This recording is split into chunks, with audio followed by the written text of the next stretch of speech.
Hey YouTube, today's video is going to be on pulling the cylinder head for your Sportsman 570. This is the same on some of the Sportsman 450s, probably pretty close on all of them. We're going to pull the cylinder and head and give you a list of the tools that I'm using in the process.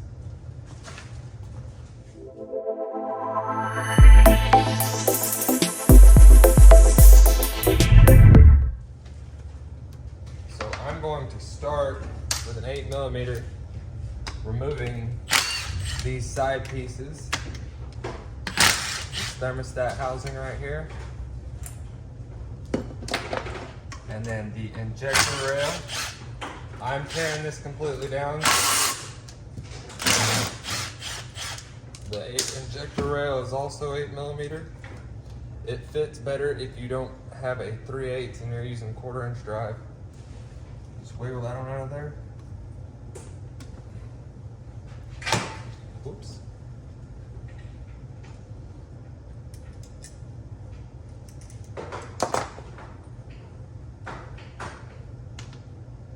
These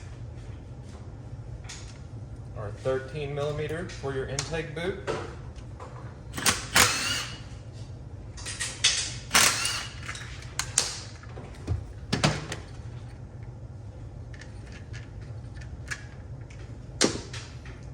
Roll over here, get this exhaust off.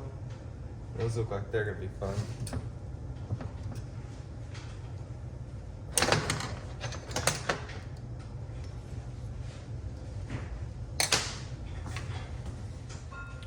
All right, and these are a 6mm Allen head key.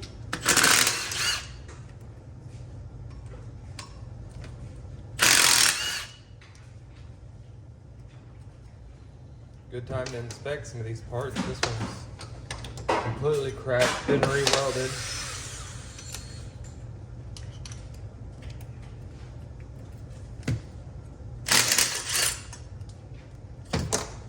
That's trash.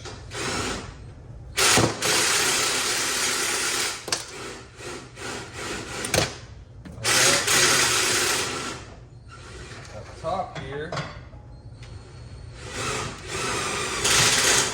these are going to be a T40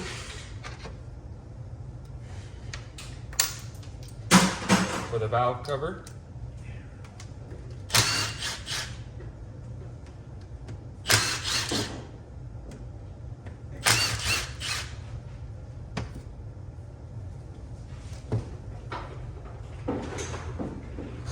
Give her a little love tap.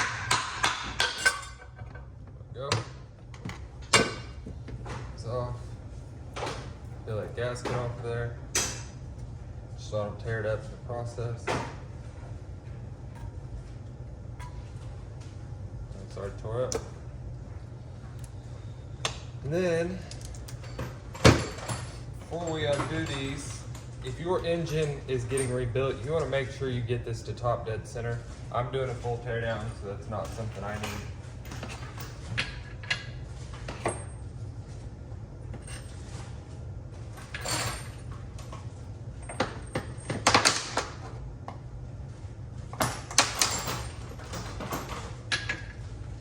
The cam chain tensioner is a 27mm.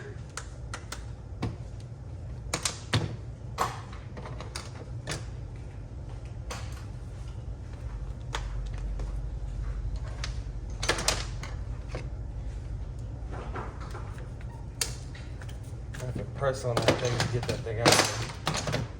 Press the ball valve. So if you're top dead center and cam chain out of there, cam chain tensioner. Big bolt looking thing on the other side of the cylinder.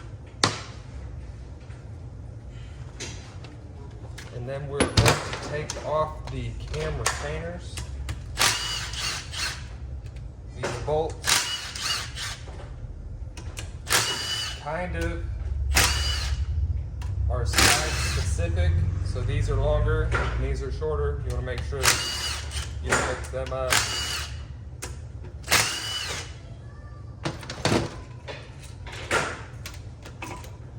And there's that's out. Pull your cam chain down.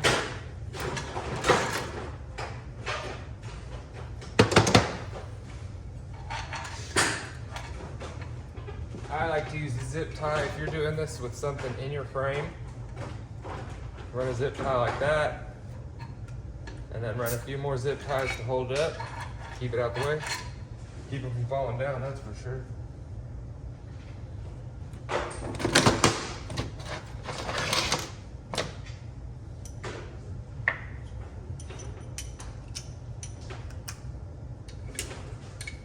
These are a 14.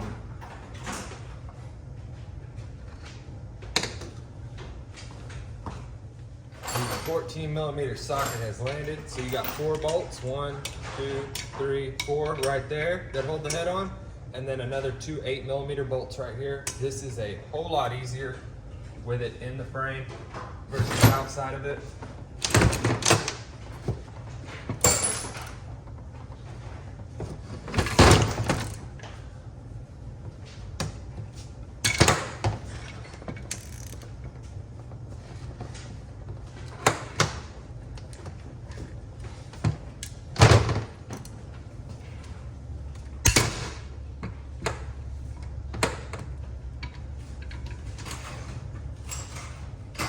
Looking like this oil didn't get all right. Alright, well, after making a huge mess and struggling to break these, I broke the breaker bar. We have got the studs broke loose.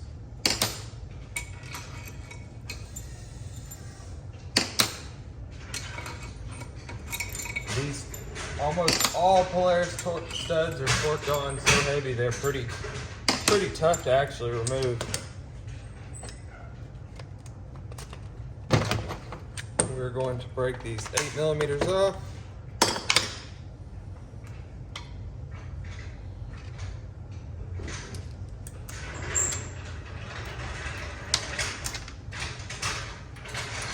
Gonna need a little more extendo than that.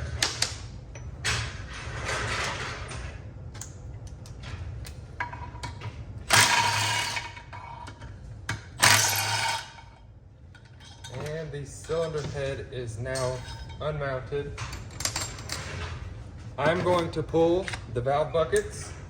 If you are rebuilding yours back together, you want to be sure that you put these back where they go. These are a shim valve bucket. Polaris put the number inside, so for example, this one is a 500. It can be a little hard to read. Which one come out? This one's also a 500. 498. There is a part number in there as well. It's 513-8477, and then each one will be dashed. So the first two will be 513-8477-500, and this other one will be dash 498, where this one will be also dash 498. And your cylinder head just comes off that easy. Don't reuse your cylinder head gaskets. That's just poor decision making. Oh. Got oil everywhere. Bang, bang. And that is it for your cylinder as well. Just that easy. So that's everything you need if you're doing a top end on your Sportsman 570. Looks like this one has a good crank. It's still a factory piston. This machine ran. I just prefer to sell the cylinder head separate from the bottom end. Thanks for watching. Like, subscribe, and if you have any questions, feel free to reach out.